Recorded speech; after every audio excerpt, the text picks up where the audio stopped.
പ്രിയപ്പെട്ട വിദ്യാർത്ഥി സുഹൃത്തുക്കളെ, നമ്മൾ ഈ ക്ലാസ്സിൽ ഡിസ്കസ് ചെയ്യുന്നത് ആനുറ്റി എന്നതിനെക്കുറിച്ചാണ്. ആനുറ്റി എന്ന് പറഞ്ഞാൽ it is a financial product that offer guaranteed income stream usually for retirees. എന്നാൽ നമുക്ക് ആനുറ്റി എന്ന് പറയുന്ന ഒരു ഫിനാൻഷ്യൽ പ്രൊഡക്റ്റാണ്. അതിൽ ഇൻവെസ്റ്റ്മെൻറ്റ് നടത്തി കഴിഞ്ഞാൽ ഭാവിയിൽ എന്ത് ചെയ്യും, ഒരു ഗ്യാരണ്ടീഡ് ആയിട്ടുള്ള ഇൻകം ലഭിക്കും, യൂഷ്വലി ഫോർ റിട്ടയേഴ്സ്.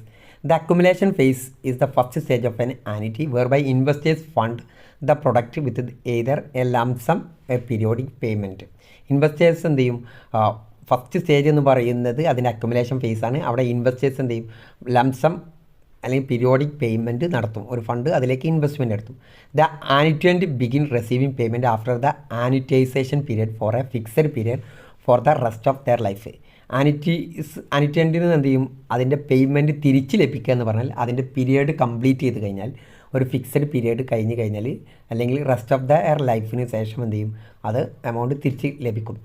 അപ്പോൾ നമ്മളൊക്കെ ചില റിട്ടയർമെൻറ്റ് ഇൻവെസ്റ്റ്മെൻറ്റ് ഉണ്ടാവും. അപ്പോൾ ഓരോ വർഷവും ചിലപ്പോൾ 6 മാസം കൂടുമ്പോൾ ഒരു വർഷം കൂടുമ്പോൾ ഇത്ര എമൗണ്ട് എന്ത് ചെയ്യും, അതിൽ ഇൻവെസ്റ്റ്മെൻറ്റ് നടത്തും. എന്ന് പറഞ്ഞാൽ അതിൻ്റെ പീരിയഡ് എപ്പോൾ അവസാനിക്കുന്നു അതുവരെ നമ്മളതിൻ്റെ പണം അടച്ചുകൊണ്ടിരിക്കും. അത് കഴിഞ്ഞ് കഴിഞ്ഞാൽ എന്ത് ചെയ്യും, നമുക്കത് തിരിച്ച് ഓരോ വർഷത്തിലോ അല്ലെങ്കിൽ പീരിയോഡിക്കായിട്ട് അത് തിരിച്ച് ലഭിക്കുന്ന ആനുറ്റി എന്ന് പറയുന്നത്. ഇനി ഇമ്മീഡിയറ്റ് ആൻഡ് ഡിഫേർഡ് ആനുറ്റി ഉണ്ട്.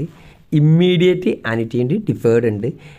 Annuity can begin immediately upon deposit of lump sum. They can structured as A deferred benefit. Immediate annuity പറഞ്ഞാൽ അത് നമ്മളതിൽ ഡെപ്പോസിറ്റ് ചെയ്ത് കഴിഞ്ഞാൽ ഒരു ലംസം എമൗണ്ട് അതിലെത്രയാണോ പറയുന്നത് അത് അടച്ചു കഴിഞ്ഞാൽ എന്ത് ചെയ്യും, നമുക്ക് തിരിച്ച് ലഭിക്കുന്ന രീതിനെ എന്താ പറയുക, ഇമ്മീഡിയറ്റ് എന്ന് പറയാം. The immediate payment annuity begin pay immediately after the annuitant deposit lump sum എന്ന് പറഞ്ഞാൽ അതിൽ പറയുന്ന എത്രയാണോ പറയുന്ന ആ എമൗണ്ട് അടച്ചു കഴിഞ്ഞാൽ എന്ത് ചെയ്യും, അത് തിരിച്ച് ലഭിക്കുന്ന ഇതിനെ എന്താ പറയുക, ഇമ്മീഡിയറ്റ് എന്ന് പറയുന്നത്. ഡിഫേർഡ് ഇൻകം ആനുറ്റി പറഞ്ഞാൽ on the other hand don't begin paying out after the initial investment ശേഷം അത് ലഭിക്കില്ല. Instead the client specify age at which they would like to begin receiving payment from the insurance insurance കമ്പനിയിൽ നമ്മളിങ്ങനെ പണം അടച്ചുകൊണ്ടിരിക്കും. അത് കഴിഞ്ഞ് കഴിഞ്ഞാൽ അതിൻ്റെ കോൺട്രാക്റ്റിൽ തന്നെ പറയും എനിക്ക് ഇത്ര വയസ്സായി കഴിഞ്ഞാൽ ഇത് കൃത്യമായിട്ട് ഇതിൻ്റെ എമൗണ്ട് ലഭിച്ചുകൊണ്ടിരിക്കുന്ന പറയുന്നതിന് ഡിഫേർഡ് ആനുറ്റി എന്ന് പറയുന്നത്. അടുത്തത് fixed and variable annuity. Fixed and variable annuity can be structured generally either fixed or variable. Fixed ഉണ്ട്, variable. Fixed annuity provide regular periodic payment to the annuitant. ആരാണോ അതിൽ ഇൻവെസ്റ്റ്മെൻറ്റ് നടത്തിയ അയാൾക്ക് എന്ത് ചെയ്യും, ഒരു റെഗുലർ പീരിയോഡിക്കായിട്ട് ഒരു ഫിക്സഡ് എമൗണ്ട് ലഭിക്കുന്നതിന് എന്താ പറയുക, ഫിക്സഡ് ആനുറ്റി എന്ന് പറയാം. Variable annuities allow the owner to receive larger future payment. Variable annuity പറഞ്ഞാൽ ലാർജർ ഫ്യൂച്ചർ പേയ്മെൻറ്റ് എപ്പോൾ കിട്ടും, if investment of annuity fund do well. നമ്മൾ ഇൻവെസ്റ്റ്മെൻറ്റ് വളരെ കൃത്യമായിട്ട് വെല്ലായിട്ട് നമ്മൾ ഇൻവെസ്റ്റ്മെൻറ്റ് നടത്തി കഴിഞ്ഞാൽ ലാർജർ എമൗണ്ട് കിട്ടും.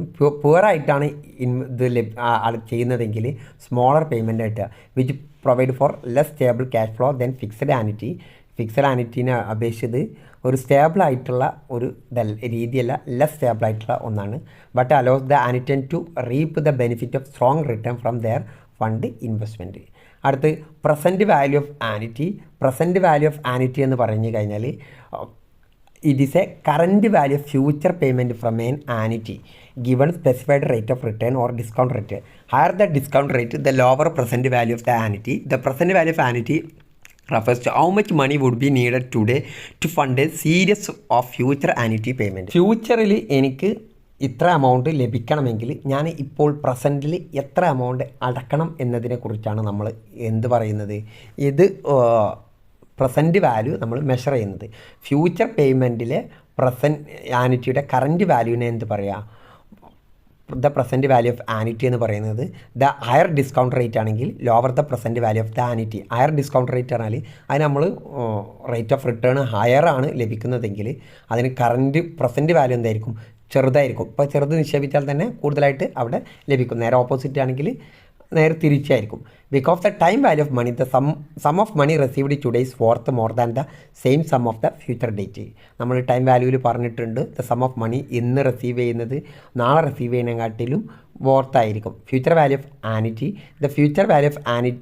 ഇനി അടുത്ത് ഫ്യൂച്ചർ വാല്യൂ ഓഫ് ആനുറ്റിയെ കുറിച്ചാണ് പറയുന്നത്. ഫ്യൂച്ചർ വാല്യൂ ഓഫ് ആനുറ്റി എന്ന് പറഞ്ഞാൽ it is a way calculate how much money a series of payment will be worth at a certain point in the future.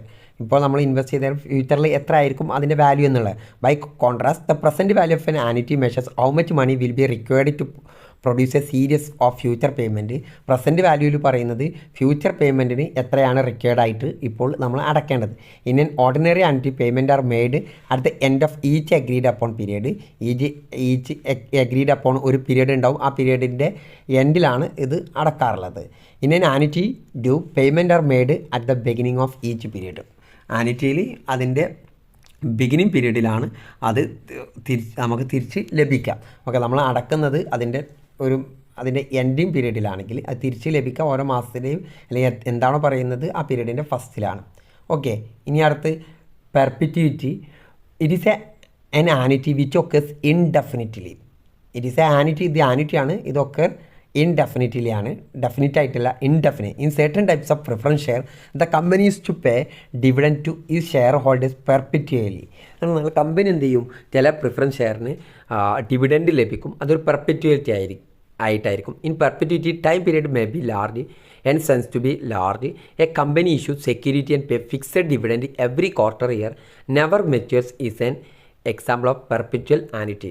പെർപ്പിച്വൽ annuity എന്ന് പറഞ്ഞു കഴിഞ്ഞാൽ കമ്പനി എന്ത് ചെയ്യും, സെക്യൂരിറ്റിക്ക് ഒരു ഫിക്സഡ് ഡിവിഡൻഡ് ലഭിക്കും എവറി ക്വാർട്ടർ ഇയറിൽ.